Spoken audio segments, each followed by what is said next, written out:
As always, this detailed review is brought to you by BrainyBuyer.com. Shop smarter.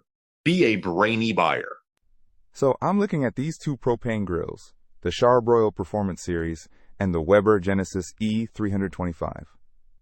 The Char-Broil is way cheaper, like $370 compared to $849 for the Weber.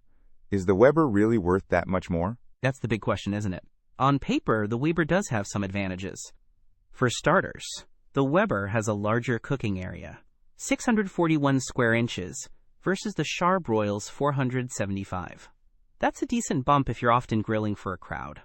True, I do have a lot of friends over. What about the burners? The Char-Broil has 4 main burners and a side burner, while the Weber has 3 main burners and an extra-large sear zone. That sear zone is a big deal for some people. The Weber is designed for consistent heat and minimizing clogging. Plus, it has Flavorizer bars to enhance the smoky flavor. The Char-Broil just has your standard stainless steel burners. Okay. And the Char-Broil has 36,000 BTUs, but the Weber doesn't list a BTU rating for the main burners. Does that matter? It's not everything, but BTUs give you a sense of the grill's power. Weber focuses on heat distribution. The Weber aims for even heat with its pure blue burner system, while the Char-Broil is more about raw power. What about materials?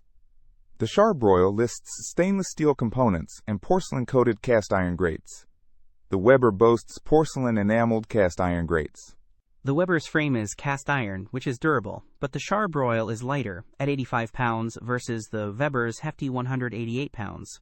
Wow, that's a big weight difference. Is there anything else? The Weber is Weber Crafted compatible, meaning you can swap out the grates for pizza stones, griddles, etc. The Char-Broil doesn't have that modularity.